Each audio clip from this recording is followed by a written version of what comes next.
प्रभु यीशु मसीह हम सबके साथ बना रहे। आज एक बात को मैं सबके बीच में लेकर आ रही हूँ। जब कोई इंसान प्रभु के बड़े अभिषेक वाले दास या दासियों के संगति में रहा करता था और अब वो उनके संगति में नहीं है, कुछ कारणवश नहीं है वो, ओके, कोई भी कारण। देखिए, मनुष्य का जो भी शारीरिक लिमिटेशंस है, वो लिमिटेशंस के अंदर अगर किसी को कुछ प्रॉफिट होता है तो वो अपने साथ लोगों को रखता है। अगर उसके लिमिटेशंस के अंदर वो प्रॉफिटेबल नहीं है तो उसको वो अपने आप से अलग कर देता है। तो हमको वो फ्रीडम सबको दे देना है, वो फ्रीडम हमने सबको दे देना है। हमने किसी के बारे में कुछ भी न्याय नहीं करना है कि किसने हमको रख लिया, किसने हमको हटा दिया, ओके। लेकिन एक सीक्रेट बात मैं आपको बताती हूँ यहाँ पर। जब तक मेरे मेंटर जी मेरे साथ थे, मेरी उन्नति एक स्पीड में चल रही थी। जैसे मेरे मेंटर डिटैच हुए, उन्होंने मुझे मैरिज के वक्त बोल दिया था, ओके, अब आप और आपके लाइफ में जो आया है नया इंसान, आप देख लीजिए, क्योंकि मैं इस मैरिज से सहमत नहीं हूँ, मुझे नहीं चाहिए था, लेकिन आपकी वजह से मुझे यहाँ पर रुकना पड़ा है, तो इसके बाद मैं कनेक्टेड नहीं रहूँगा। और बोल दिए थे मुझे, क्योंकि उन्होंने मुझे एक बड़ा सलाह दिया था और मुझे बोल दिया था कि आप मत कीजिए ऐसे, आपको परेशानी है आगे, तो आप मत जाइए इस फैसले में। मैंने उनका नहीं माना था, क्योंकि हमारी एंगेजमेंट हो चुकी थी और हम आगे निकल आने के बारे में कम्प्लीटली डिसीजन ले चुके थे। पलटकर क्या मतलब रह जाता है ना। तो इसके लिए मैंने कहा नहीं, एक बार हाथ हल पर रख दिया है, पलट कर नहीं देखना है मुझे, अब इसके बाद अंत ही देखेगा जो भी है वो। तो मैंने नहीं माना था, वो टाइमिंग मेरा ऐसा थोड़ा क्रिटिकल था, तो वहाँ उन्होंने मुझे बोल दिया था कि आगे देख लीजिए आप क्या कैसे हैंडल करना है। मैं इस सारे बातों के बीच में से मैं अपने आप को अलग कर रहा हूँ। तो वहाँ से लेकर डिसकंटिन्यू हुआ था हम लोग, ओके। और मैं आपको बताती हूँ ना, जब वो डिसकंटिन्यू हुए तो जो फेवर मुझे परमेश्वर की ओर से उनके कारण रहा करता था, कुछ सालों के बाद वो धीरे धीरे घटने लगा, ओके। लेकिन परमेश्वर की दया मेरे ऊपर बनी रही कि मैं अपोस्टल जी के साथ कनेक्ट हो गई और अपोस्टल जी के साथ संगति में मेरा बढ़ना शुरू हो गया और मैंने फिर से ज़ोर पकड़ लिया परमेश्वर के राज्य के कामों का, ओके। और उसके पहले, मैरिज के पहले, एक इंसान जो मुझे स्पिरिचुअल वॉरफेयर के अंदर ट्रेन किया था, वो संगति, वो फेलोशिप जब उनके मृत्यु के कारण ख़त्म हुआ, तो वहाँ मेरा एक्चुअली डिस्कनेक्शन बहुत बड़ा हो गया था। जो अभिषेक का स्रोत मेरे ऊपर उनके कारण रहा करता था, तो वहाँ वो टूट गया और मैं ये सोचने लगी थी कि अब ये कैसे आगे कैसे जाएंगे, ओके। वो स्रोत जहाँ पर टूटने लगा था, मैं ये सोच में पड़ गई थी, कैसे क्या मुझे आगे कोई रखवाली कर पाएगा, कैसे मुझे गाइड कर पाएगा, डायरेक्शन दे पाएगा। और वहाँ पर मुझे दोबारा एक परमेश्वर का जन्म प्राप्त हो गया और वो अपोस्टल जी ही थे, ओके। अपोस्टल अंकुर नरूला जी ही थे और मैंने उनको कैच कर लिया। उनके अभिषेक के नीचे में मुझे कवरिंग मिला और मुझे क्लियर कट परमेश्वर ने बताया कि तेरे ऊपर से एक छप्पर तो हट जाता है, लेकिन तुझे दोबारा मैं नेक्स्ट रेडी रखूँगा, मैं तुझे अनाथ नहीं छोड़ूंगा। ये वायदा है परमेश्वर का, ओके। तो इसके लिए मेरे ऊपर से छप्पर तो हटा दिए जाते हैं, तो मैं ये सोच लेती हूँ कि परमेश्वर कुछ नया करने के लिए जा रहा है, ओके। वो मुझे कभी अनाथ नहीं छोड़ेगा, वो मुझे हमेशा एक नेक्स्ट फुटस्टेप रेडी रखेगा। जहाँ मेरा पहला फुटस्टेप किस कारणवश हटा दिया जाता है, तो वहाँ मुझे नेक्स्ट फुटस्टेप परमेश्वर अपनी ओर से लगा देता है, ओके। तो हर चीज़ में परमेश्वर की ओर ध्यान दीजिए कि परमेश्वर हमें कभी नहीं छोड़ेगा। लेकिन एक बात इसके अंदर मैं आपको बताना चाहती हूँ, आपको हमेशा ये बात को ध्यान रखना है, जिसने हमको छोड़ दिया हमने उसके बारे में हमेशा भलाइयों के बारे में ही बातें करना है, उनके बारे में हम धन्यवाद के साथ ही बातें रखना है, उनके बारे में परमेश्वर के सामने हम तारीफ़ों के पुल बांधना है, उनके बारे में हमेशा हमने जो गुडनेस और फेवर उन्होंने हमारे लिए किया था उसी के बारे में हमको करते रहना है। ओके, जब तक हम ये बातों के अंदर समझ नहीं पाएंगे कि इसका कुछ कारण है ऐसा करने का, इसका कारण ये है कि वो अभिषेक जो उनका हमारे ऊपर अनुग्रह था, उनके फिज़िकल मैटर के अंदर हम कहीं ना कहीं तो कमज़ोर पड़ गए, इसके लिए वो हमको अपने आँखों से ओझल कर देते हैं। लेकिन जैसे ही वो अपने मन के अंदर से हमको उतार देते हैं, ओझल कर देते, डिसकंटिन्यू कर देते, उनके फ़िज़िकल एटमॉस्फेयर का जो प्रोटेक्शन हमको मिलता था, फ़िज़िकल एटमॉस्फेयर का जो एम्ब्रेस, जो वार्म, ओके, जो गर्मी हमको मिलती थी, जो कंबल की तरह, मैंटल की तरह हम पर था, वो कट जाता है माय डियर फ्रेंड्स, वो कट जाता है, फ़िज़िकल में वो कट जाता है। ओके, और वहाँ पे ना आपका स्पिरिट लेवल भी कमज़ोर पड़ जाता है, आप ऊंचे लेवल में उठ नहीं पाते हैं। इसके लिए आपको क्या करना चाहिए, हमेशा उनको फ्रीडम है, जो भी हमारे ऊपर अधिकार पद पर रहते हैं, हमारे ऊपर परमेश्वर के दास और दासी अधिकार रखे हुए रहते हैं, अगर उन्होंने उनकी आंखों से हमको ओझल कर दिया, हमको उसमें दुख नहीं करना है। हमने परमेश्वर के साथ संगति में वफादार रहकर उनके सारे भले कामों को याद करना है और परमेश्वर के सामने उनको और लोगों के सामने उनको हमेशा ऊंचा उठाए रखना है। ओके, इसका एक वजह ये है कि हम परमेश्वर के नज़रों के सामने रहने की वजह से हम वफादारी के साथ परमेश्वर के जो आने वाले प्लान से उसको लेने के लिए हम अपने आप को तैयार करते हैं। हमको पलटकर उनके पास नहीं जाना है, हमको पलटकर उनके आश्रय के नीचे जाकर रेफ्यूज नहीं लेना है, वो तो परमेश्वर की योजना के अनुसार है। ओके, लेकिन हमको आगे देखो, हमेशा परमेश्वर के दास और दासी जहाँ कहीं दुनिया भर में कहीं पर भी कोई भी इंसान जो परमेश्वर का दास और दासी है, वो हमेशा यही मुँह से ये बोलता है कि ये परमेश्वर के दास और दासी को दुख देकर या फिर हमसे अलग होकर वो सुखी नहीं हो पाएंगे। ये श्राप है। ओके, ये श्राप का शब्द है, क्योंकि कैसे कह सकते हैं वो, क्या वो परमेश्वर है? नहीं, वो परमेश्वर के दास है, उनके शब्दों में पावर है। ओके, तो उनके अंदर का जलजलाहट ये बात कर देता है। ओके, उनके देखो, परमेश्वर भी खेदित होता है और परमेश्वर का आत्मा भी खेदित होता है। ओके, और खेदित होना जायज़ बात है। यीशु मसीह भी खेदित हुआ था जब लाजर के ज़िंदा करने का समय आया था, तब यीशु मसीह भी रो पड़ा, उसके अंदर भी कुछ खेदित हुआ। ओके, और मार्था ने जब बोला अगर तू यहाँ पर होता तो क्या मेरा भाई ना मरता, तो ये भी यीशु मसीह को चोट पहुँचाया, खेदित कर दिया उसको। विश्वास करेगी तो तुम महिमा देखेगी, उसने बोला। ओके, तो हम गारंटी नहीं दे सकते हैं कि उनको हमारे ऊपर जो अधिकार पद पर परमेश्वर के दास और दासियां हैं, हम उनको खेदित नहीं किए होंगे, हम गारंटी नहीं दे सकते हैं।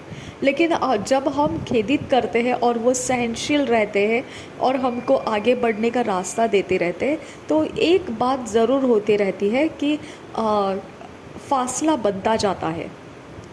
ओके, दूरियां बढ़ती जाती है, उसके बीच में लगाव ख़त्म होने लगता है उसके बीच में।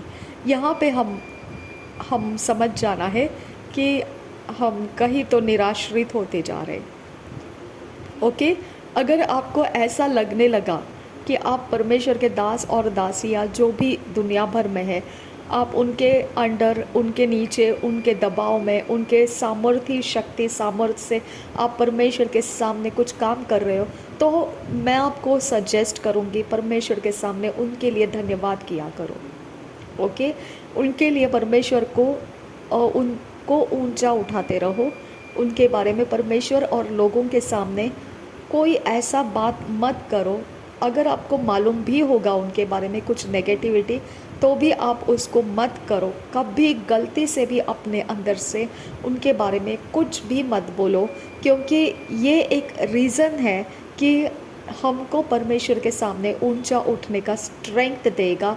और जो परमेश्वर के दास और दासी ये बोलकर हमको भगा देते हैं कि वो कभी सुखी नहीं हो पाएंगे, वो हमसे कट के कभी भी ऊंचा देख नहीं पाएंगे, वो हमारे सामने ऐसे ही रहेंगे, वो तड़पेंगे, वो ऐसे ही, क्योंकि ये वचन है, इस वचन के अनुसार, ये सब कुछ श्राप और उनके अंदर का जलजलाहट है। वो आत्मा खेदित हो गया उनका। ओके, वो परमेश्वर का आत्मा खेदित हो गया। ओके, परमेश्वर का आत्मा खेदित होता है, और जब वो खेदित होता है तब उसका बयान करना अलग होता है, लेकिन कनेक्शन में हम शारीरिक भी है। तो आत्मा खेदित होना, पवित्र आत्मा, और साथ में शरीर को भी कहीं ना कहीं तो ईगो हर्ट होना, कहीं ना कहीं तो घमंड कुचल जाना, कहीं ना कहीं तो हमारा सेल्फ कहीं ना कहीं तो चोट खा जाना, ये भी उसके अंदर मिक्स हो जाता है। और हमारा माइंड उसके अनुसार जजमेंट पास कर देता है, न्याय पास कर देता है। ओके, तो चाहे कोई भी दास और दासी रहे परमेश्वर के, वो हमेशा शरीर और पवित्र आत्मा दोनों के मिक्सचर में ही जलजलाहट को उतार लाते हैं। ओके, बहुत रेयरली ऐसा होता है कि जहाँ पे वो अपने अंदर से परमेश्वर को हमारे लिए दुआ करके हमको उनके साथ कनेक्टेड रखने के लिए परमेश्वर से मांग सकते हैं। कि देखिए, एक हस्बैंड और वाइफ है, और अगर वो बहुत बड़ी सेवा कर रहे हैं, क्या उनके बीच में कुछ अनबन नहीं होता होगा? लेकिन कभी भी वो एक दूसरे को बॉयकॉट नहीं कर देते हैं। हालेलुया। और यीशु मसीह ने क्या बोला? कलसिया भी हस्बैंड और वाइफ के रिलेशनशिप में देखा जाता है। ओके, हस्बैंड प्रभु यीशु मसीह है, कलसिया उसकी दुल्हन है। ओके, तो उस रिश्ते में कभी भी प्रभु यीशु मसीह हमको बॉयकॉट नहीं करेगा। तो फिर प्रभु के दास और दासी उनके खेदित कर दिए जाने की वजह से हमको बॉयकॉट करने का स्टेप उठा लेते हैं, लेकिन वो अपने वाइफ को या वाइफ अपने हस्बैंड को वो कभी बॉयकॉट नहीं करते एक दूसरे को। अपने बच्चों को वो बॉयकॉट नहीं करते हैं। क्यों ऐसा? वो असली कलसिया है, वो रियलिटी में कलसिया है। समझ में आ गया आपको? वो रियल कलसिया है। हम अपने बच्चों को बॉयकॉट नहीं करते, हम अपने वाइफ को बॉयकॉट नहीं करते, हम अपने हस्बैंड को बॉयकॉट नहीं करते। ओके, क्या हमारे बीच में फैमिली रिलेशनशिप में कुछ अनबन नहीं होता है? होता है, लेकिन हम फिर भी परमेश्वर के सामने घुटने टेक कर, रो के, चिल्ला के, पटक पटक के, उपवास लगा के हम अपने फैमिली को जोड़ कर रखने के लिए तैयार हो जाते हैं। हम टूटना नहीं चाहते हैं। ओके, बच्चे तो नादान होते हैं, वो तो नहीं जानते हैं कि हमारे माँ बाप क्या फास्टिंग कर रहे हैं, क्या प्रेयर कर रहे हैं, हमने क्या चोट पहुँचा दी है और क्या हो सकता है इसका नतीजा, वो नहीं जानते हैं। लेकिन फिर भी उनके माता पिता अपने बच्चों को कनेक्टेड रखने के लिए पूरे दिन और रात लगा देते हैं, परमेश्वर के सामने बिता देते हैं, और वो रिलेशनशिप रेस्टोर करके रखते हैं। ओके, तो हमारे माइंड के ऊपर जो फेवर प्राप्त हो जाता है, उनको हम संभाल कर रखने के लिए पूरा दुनिया हिला देते हैं, पूरी दुनिया हिला देते हैं। मेरे मेंटर जी बोलते थे, जब तुझे कुछ चाहिए होता है तो परमेश्वर का सिंहासन हिलाते रहती है, इतना हिला देती है कि उसको सिंहासन छोड़कर अलग जगह जाना पड़ता है, क्योंकि तू उसको बैठने नहीं देती है शांति से। ओके, तो उसका मतलब क्या है कि मैं प्रार्थना कर कर के परमेश्वर को तंग कर देती हूँ कि तू कुछ कर इस बारे में। ओके, लेकिन जब हमारे लिए कोई इंसान इम्पोर्टेंट नहीं रहता है, हमारे लिए इतना वो मायने नहीं रखता है, या हमारा अब जैसे बोलते हैं ना, आम चूस लो और बाकी सब फेंक दो, है ना, तो उसका जितना हमको चाहिए था बेनिफिट ले लेते हैं और बाद में उसको फेंक देते हैं। ओके, तो क्योंकि उसके अंदर का अब कुछ विटामिन्स बाकी नहीं है, कुछ भी नहीं, कचरा है, वो अब फेंक दो उसको। ओके, तो हम कभी कभी मिसयूज़ करते हैं लोगों को, अब्यूज़ करते हैं उनके टैलेंट्स को, उनके स्किल्स को। ओके, हमको लगता है कि ये गया तो और दूसरा नया आ जाएगा, लेकिन हम ये नहीं जानते हैं कि हमको बटोर कर रखने के लिए बोला है परमेश्वर ने। ओके, अगर कुछ होता है तो हम उस जगह में कुछ ऐसे सिस्टम कर देना है कि खुदा के नज़रों में वो फेवर आ जाए और हम बटोर कर रखे जाए। ओके, क्योंकि हर एक चीज़ को देखो, परमेश्वर बोलता है, यीशु मसीह बोलता है कि मैं माली हूँ और पिता उस बगीचे का मालिक है। ओके, और प्रभु यीशु मसीह माली है। ओके, तो वो हमेशा बोलता है कि जब परमेश्वर देखता है कि फल नहीं आ रहा है, 3 साल बीत गए फिर भी फल नहीं आया है, तो वो माली को बोलता है इसको काट दे, इस जगह में नया कोई आ जाएगा। तो जब पिता परमेश्वर ये बात को बोल सकता है तो इंसान क्यों नहीं बोलेगा ये कि ये इंसान हमको प्रॉफिट नहीं दे रहा है, हम इसको निकाल दे, ताकि ऐसे इंसान को डाल दे वहाँ पर उसकी जगह में, ताकि वो हमको जो प्रॉफिट चाहिए वो लेकर आ सके। समझ में आ गया? तो हम मनुष्य के स्वभाव में भी सेम परमेश्वर की तरह है, लेकिन माली क्या बोलता है कि रुक जा, इसको ज़रा मैं खाद देता हूँ, पानी देता हूँ और फिर इसकी मशागत करता हूँ, देखता हूँ, कल्टीवेट करता हूँ, मैं इसको देखता हूँ कहीं आ जाए इसके लिए फल अगले साल में। तो आशा करता है प्रभु यीशु मसीह, हमसे आशा करता है कि हम बदल जाए। ओके, लेकिन अगर बदलाव फिर भी नहीं आया तो वो रिबेल कर रहा है, यानी कि वो ढीठ जाती है, वो बदलना नहीं चाहता है, बदलना नहीं चाहती है। तो इंसान कितनी बार उसके लिए एक्सक्यूज़ेस देगा, है ना? हम भी अपने अंदर से ऐसे काम कर जाते हैं कि हमको एक्सक्यूज़ेस देना बाकी नहीं रहता है फिर, है ना? हमारे लिए फिर ऐसा काम हो जाता है ना कि लोग हमको यही बोलेंगे, और कितना सहन करें हम उनको, है ना? और कितनी बार हम उनको माफ़ करें, और कितनी बार हमको उनके सामने ऐसे ही चुपचाप रहना पड़े, है ना? तो ये सेम परमेश्वर का भी कहना है कि मैं ऐसे ज़मीन के ऊपर क्यों रखूँ कुछ पौधा जब वो फसल नहीं देने वाला है। ओके, वो ज़मीन खाली कर दो, उस ज़मीन के न्यूट्रिएंट्स, उस ज़मीन की मशागत, उस ज़मीन के ऊपर मेहनत वो मालिक किए जा रहा है और सब समय बर्बाद हो रहा है, वो फल नहीं देना चाहता है। तो ठीक है, कोई बात नहीं, उसको निकाल दो, नया कुछ लगा दो, उसका फ़ायदा हो जाएगा, वो नया पौधा फलदायी हो जाएगा, फल लेकर हम भी खुश और वो पौधा भी खुश, है ना? तो इस तरह से मनुष्य हमारी अपनी अरेंजमेंट्स करता है। लेकिन हमने एक बात को ध्यान रखना है, कभी भी परमेश्वर के दास और दासी को, या कोई कहीं दुनिया भर में कहीं पर भी कोई भी हो जो परमेश्वर का दास और दासी है, हमने हमेशा उनको फेवर करने वाली बात को ही रखना है, अगर हमने उनके संगति में समय बिताया है तो। ओके, हमने अगर उनके संगति में समय बिताया है, उनके संगति में रहकर हमने कुछ समय उन्नति का प्राप्त किया है, तो हमने हमेशा उनके बारे में, जो परमेश्वर को भाता है, वही ऊंची बातें उनके बारे में बोलना है, ताकि परमेश्वर का अनुग्रह और दया हम पर ऊंचा उठाने के लिए और किसी को तो तैयार कर सके। ओके, वो और किसी को तो ऐसा तैयार कर देगा जो हमको ऊंचा उठाने में सहायता करेगा। ओके, गिरने नहीं देगा वो हमको। लेकिन अगर वहाँ हमने ऐसा कुछ करके रखा कि मन के अंदर छुपा के रखा दुख और दर्द को, और सोच में पड़ गए कि अब क्या कैसे करें, ये ऐसा कर दिया, वो वैसा कर दिया, अगर हम स्टोरीज़ बनाने लगेंगे तो परमेश्वर हमको ऊंचा उठाने का जो इंतज़ाम परमेश्वर के पास है, वो उससे हमको वंचित रखेगा वो। अगर हम ये सोचेंगे जाओ, हमको आपकी ज़रूरत नहीं है, आपके बिना भी हम ऊंचे उठने के लिए, परमेश्वर हमारी ओर से घमंड की बात करेंगे, तो परमेश्वर उसको एक्सेप्ट नहीं करता है। परमेश्वर किसको एक्सेप्ट करता है? जिसने आपको उखाड़ दिया, आप उसके बारे में परमेश्वर के सामने कैसी बातें कर रहे हो, लोगों के सामने उसके बारे में कैसी बातें कर रहे हो। अगर वो परमेश्वर का दास और दासी रह चुके हैं आपके लाइफ को संभालने के लिए, उसके बारे में आप क्या बयान करते हो लोगों के सामने, क्या बयान करते हैं मनुष्यों के और परमेश्वर के सामने। ओके, ये मायने करता है। यहाँ आपको ध्यान रखना है कि अगर आपने इस एरिया ऑफ लाइफ को सुधार लिया अपने अंदर से, आप ये मत सोचिए कि किसने मुझे निकाल दिया, किसने मुझे रखा, क्यों रखा, उसका कारण क्या था, क्या मैं खुद निकला, क्या मैं खुद वहाँ नहीं रहना चाहता।